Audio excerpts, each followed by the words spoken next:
কে বলে রে রাজাকার সাঈদী মোদের অহংকার। যারা বলে রাজাকার তাদের গালে জুতা মার। কে বলে রে রাজাকার সাঈদী মোদের অহংকার। যারা বলে রাজাকার তাদের গালে জুতা মার। 52টা দেশে কোরআনের তাফসির করছে কোরআনের পাখি শহীদ আল্লামা দেলোয়ার হোসেন সাঈদী। উনি ওনার হাতে হাত রেখে কত অমুসলিম মুসলমান হয়েছে।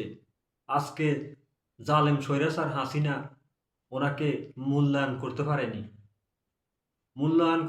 দেখে জালিমের জিন্দাখানার 13টা বছর এই শহীদ আল্লামা দেলোয়ার হোসেন সাঈদীকে রেখেছে।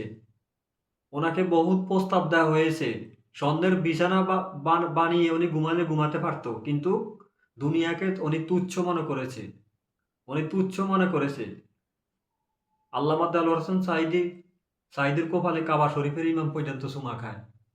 আর আমাদের দেশের মানুষ ওনাকে কদর করতে পারেনি। উনি যে কি অলি ছিল, আল্লাহর অলি ছিল, উনি খাস অলি ছিল আল্লাহর অলি। কেউ যদি দেখতে চান, এই যে দেখেন কোরআনের পাখি শহীদ আল্লামা দেলোয়ার হোসেন সাঈদীকে দেখুন।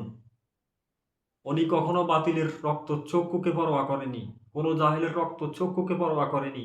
এই শহীদ আল্লামা দেলোয়ার হোসেন সাঈদী, ওনাকে বাংলাদেশ কদর করতে পারেনি, কিন্তু অথচ কাবা শরীফের ইমাম ওনার কপালে চুমু খেয়েছে। উনি শহীদ হওয়ার পরেও ওনার কপালে অসংখ্য মানুষ, ওলামাই কেরাম ওনার কপালে চুমু খেয়েছে। অসংখ্য মানুষ, সাধারণ মানুষ পর্যন্ত ওনার কপালে চুমু খেয়েছে। উনি কি ওলি ছিল! ওনাকে যত ভয় করতো খুনি স্বৈরাচার হাসিনা, মৃত্যুর পরে এর চেয়ে বেশি ভয় করছে খুনি স্বৈরাচার হাসিনা।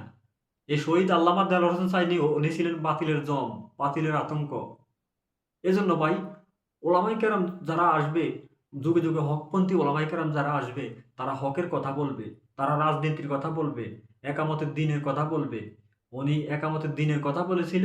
উনি ওনাকে যখন প্রস্তাব দেওয়া হয়েছে, উনি বলছেন এই সাঈদী ভাঙবে কিন্তু মস্কাবে না। সাঈদী ভাঙতে পারে কিন্তু মস্কাবে না। কেমন সাঈদী ছিল! বাংলার কোটি কোটির রাহবার একসাথ করলেও এই আল্লামা দেলোয়ার হোসেন সাঈদীর সমান হবে না। এই কোরআনের পাখি আল্লামা দেলোয়ার হোসেন সাঈদী, উনি বাতিলের আতঙ্ক ছিল।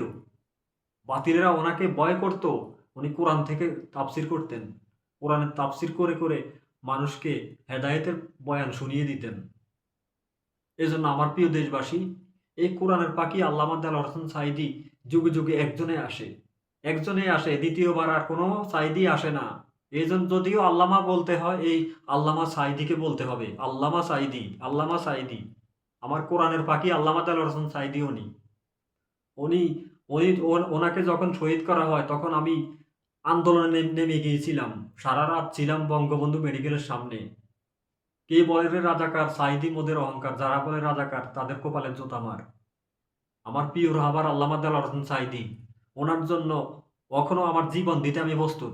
আমার জীবনটা দিতে এখনো প্রস্তুত আমি ওনার জন্য আমার জীবনটা দিতে আমি প্রস্তুত। ওনাকে আমি খুব মহব্বত করতাম, খুব ভালোবাসতাম, কিন্তু ওনাকে আমি বাস্তবমুখী কখনো দেখিনি। ওনার জন্য যদি আমি এত পাগল হই ভাই, তাহলে আমার রাসূল সাল্লাল্লাহু আলাইহি সাল্লামকে যদি দেখি, আমার কলিজা কেটে কেটে কেটে আমি অবশ্যই রাসূল সাল্লাল্লাহু আলাইহি সাল্লামকে দেখাতাম যে ইয়া রাসূলুল্লাহ, ইয়া হাবিবাল্লাহ, আপনাকে আমি দেখেছি, আমার রাসূলকে তো আমি দেখিনি।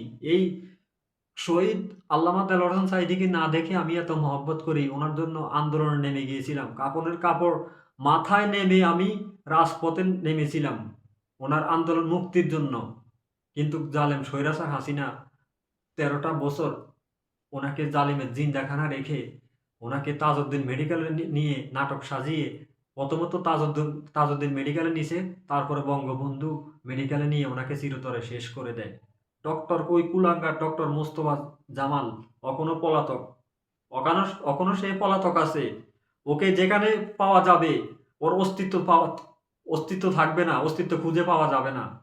বাংলাদেশ জামাত ইসলামের ভাইয়েরা, আপনারা এই কোরআনের পাখি আল্লামা দেলোয়ার হোসেন সাঈদীর হত্যার বিচার করুন। এই রাষ্ট্র সরকার ব্যর্থ, কারণ এই রাষ্ট্র সরকার কোনো হত্যাকাণ্ডের বিচার করতে পারে না।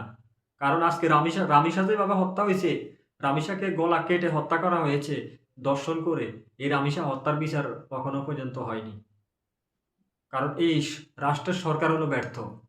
এই জন্য আমার প্রিয় দেশবাসী, আমরা খুঁজে খুঁজে বের করব আমাদের কোরআনের পাখি আল্লামা দেলোয়ার হোসেন সাঈদীকে যারা পরিকল্পিতভাবে হত্যা করেছে, তাদেরকে আমি তাদেরকে আমরা চূর্ণ ভিন্ন করে দেব, ছিন্ন ভিন্ন করে দেবে চিরতরে। জালেমদেরকে আমরা চিরতরে ছিন্ন ভিন্ন করে দেব। আমাদের কোরআনের পাখি আল্লামা দেলোয়ার হোসেন সাঈদীর আদালতের আদালতের মাধ্যমে ওই কুলাঙ্গারদের বিচার হবে ইনশাআল্লাহ।